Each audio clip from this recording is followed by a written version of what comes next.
Bismillahirrahmanirrahim. Assalamualaikum warahmatullahi wabarakatuh. Halo teman-teman, di mata kuliah Matematika Diktas 2 kali ini, kami kelompok 1 akan menjelaskan tentang materi garis, sudut, dan kurva. Sebelumnya, kami akan membagi tugas. Untuk materi pertama, yaitu tentang garis, akan dijelaskan oleh saya sendiri, Azira Amalia Ganis. Kemudian untuk materi sudut akan dijelaskan oleh Nurul Anis Komalia, dan untuk materi kurva akan dijelaskan oleh Riza Salmutia. Baik, bismillahirrahmanirrahim, mari kita mulai pembahasannya.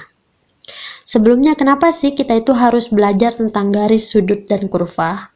Nah, jadi garis, sudut, dan kurva itu merupakan salah satu dari beberapa komponen dalam bangun ruang ataupun bangun datar. Nah, bangun datar merupakan salah satu pokok bahasan yang sangat penting, baik dalam pelajari geometri maupun penggunaannya dalam kehidupan sehari-hari. Contohnya, seperti kusen pintu di ruang kelas ataupun sisi dari papan tulis. Bangun datar itu sangat dibutuhkan sebagai bahan prasyarat untuk mempelajari bangun ruang. Oleh karena itu, kita harus tahu apa itu komponen dalam bangun datar itu, seperti garis, sudut, dan kurva. Oke, kita mulai dari garis. Garis dapat diartikan sebagai kumpulan titik yang memanjang dan saling terhubung ke dua arah yang berbeda. Oleh karena itu, syarat terbentuknya garis ialah terdapat dua titik yang dapat dihubungkan. Dalam ilmu matematika, garis dapat dikelompokkan menjadi beberapa jenis. Misalnya ada garis lurus, garis lengkung, dan garis patah atau garis sembarang. Nah, garis itu hanya memiliki satu dimensi, yaitu ukuran panjang. Dan dilihat dari bentuknya, ada beberapa macam istilah pada garis. Yang pertama itu ada sinar. Sinar itu merupakan garis yang memiliki satu titik pangkal, sedangkan ujung lainnya dapat diteruskan ke segala arah yang tak terhingga. Lalu yang kedua itu ada segmen atau ruas garis, yang merupakan bagian dari sebuah garis yang dibatasi oleh dua titik akhir pada kedua ujungnya. Kemudian yang ketiga dan keempat adalah garis vertikal dan garis horizontal. Garis vertikal itu yang arahnya tegak berdiri, sedangkan garis horizontal yang arahnya lurus mendatar. Dalam pembentukannya, setiap garis memiliki hubungan antara garis yang satu dengan garis yang lainnya.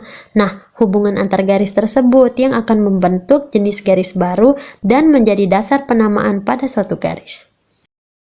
Selanjutnya, kita akan beralih ke macam-macam garis. Nah, yang pertama di sini adalah garis sejajar. Garis sejajar itu adalah dua garis atau lebih yang terletak pada bidang yang sama dan tidak berpotongan satu sama lain meskipun diperpanjang secara terus-menerus.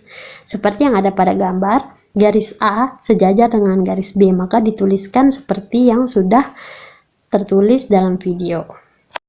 Jenis garis yang kedua adalah garis berpotongan. Dua buah garis dikatakan saling berpotongan apabila kedua garis tersebut terletak pada satu bidang datar dan berpotongan pada salah satu titiknya, sehingga antara kedua garis memiliki sebuah titik potong atau titik persekutuan. Perhatikan gambar tersebut. Garis F berpotongan dengan garis G di titik H. Adapun garis M yang berpotongan dengan garis N di titik O, di mana perpotongan tersebut membentuk sudut 90 derajat. Maka garis M dikatakan berpotongan tegak lurus dengan garis N. Lalu jenis garis yang ketiga itu adalah garis berimpit. Dua buah garis dikatakan berimpit apabila kedua garis tersebut saling menempel dan searah, sehingga dapat dikatakan memiliki titik persekutuan yang tak terhingga. Nah, garis yang berimpitan akan saling menutupi satu sama lain dan akan terlihat seperti satu garis lurus. Sebagai contohnya dapat dilihat pada jarum jam yang menunjukkan pukul 12, di mana jarum jam panjang dan jarum pendek saling berimpit dan yang terlihat hanya jarum panjangnya saja. Jenis garis selanjutnya adalah garis bersilangan.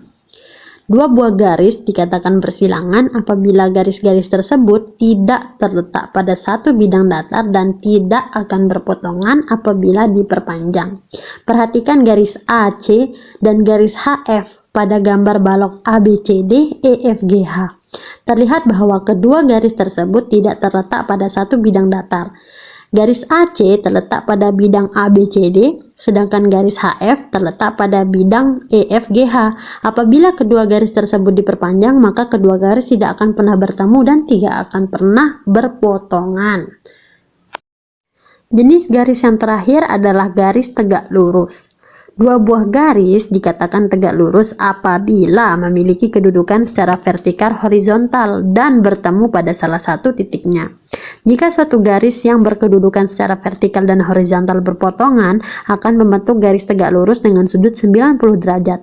Garis tegak lurus ini sering digunakan sebagai pertemuan untuk menggambarkan titik koordinat dalam matematika.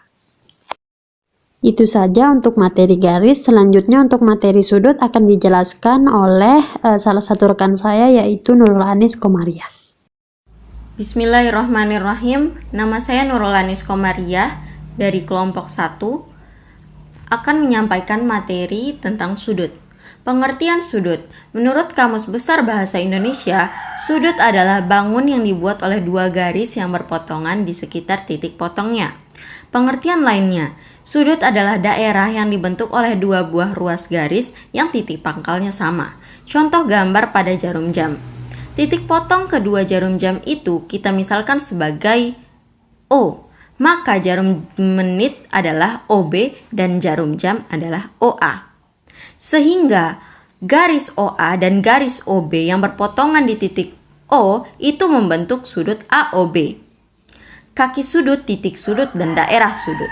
Sudut biasanya memiliki kaki sudut dan titik sudut. Contohnya seperti gambar berikut ini. Kaki sudut dan titik sudut. Ruas garis AB dan AC disebut kaki sudut. Lalu titik A merupakan titik sudut dan daerah yang dibatasi kaki sudut, daerah yang diarsir disebut daerah sudut. Kedua macam-macam sudut. Yang pertama, sudut siku-siku. Di penjelasan awal tadi kita melihat sudut yang dibentuk jarum jam pukul 3. Sudut itu besarnya 90 derajat. Itu merupakan sudut siku-siku. Kedua, sudut lancip. Selain itu ada sudut lancip, yakni sudut yang besarnya kurang dari 90 derajat. Yang ketiga, sudut tumpul. Berikutnya ada sudut tumpul, yakni sudut yang besarnya lebih dari 90 derajat. Yang keempat, sudut lurus. Sudut lurus adalah sudut yang besarnya 180 derajat. Yang terakhir, kelima, sudut refleks. Sudut refleks adalah sudut yang besarnya antara 180 derajat sampai 360 derajat. Selanjutnya saya akan melanjutkan presentasi dari Saudara Anis yang mengenai kurva. Kurva adalah garis dan ruas garis yang membentuk kurva sederhana. Kurva dapat digambarkan dengan bermacam-macam bentuk, bisa teratur, bisa juga tidak teratur. Suatu kurva pada bidang dapat dipikirkan sebagai himpunan titik-titik yang dapat digambar tanpa menggambar pensil dari kertas. Ketika pensil atau alat tulis yang digoreskan pada bidang tidak diangkat, maka akan dihasilkan goresan yang kontinus atau tidak terputus. Dan gambar itu adalah yang dimaksud dengan kurva atau lengkungan. Tetapi ketika goresan pada bidang tulis diangkat dan kemudian dilanjutkan sehingga menjadi goresan yang tidak kontinu atau terputus, maka gambar yang diperoleh adalah bukan kurva.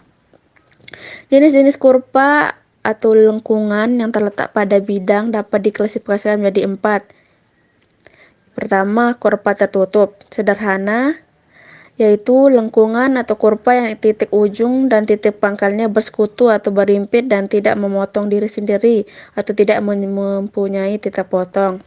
Yang kedua, kurva tidak tertutup sederhana, yaitu kurva yang titik ujung dan titik pangkalnya tidak bersekutu atau tidak berhimpit. Yang ketiga, kurva tertutup tidak sederhana, yaitu kurva yang titik ujung dan titik pangkalnya bersekutu atau berhimpit dan memotong dirinya sendiri atau mempunyai titik potong. Yang keempat, yang terakhir, kurva tidak tertutup tidak sederhana, yaitu kurva yang titik ujung dan titik pangkalnya tidak bersekutu atau tidak berhimpit tetapi memotong dirinya sendiri atau mempunyai titik potong. Sekian yang dapat kami jelaskan, kurang lebihnya kami mohon maaf. Apabila ada yang kurang jelas dapat dibaca kembali di makalah kami atau juga dapat ditanyakan pada forum diskusi. Wassalamualaikum warahmatullahi wabarakatuh.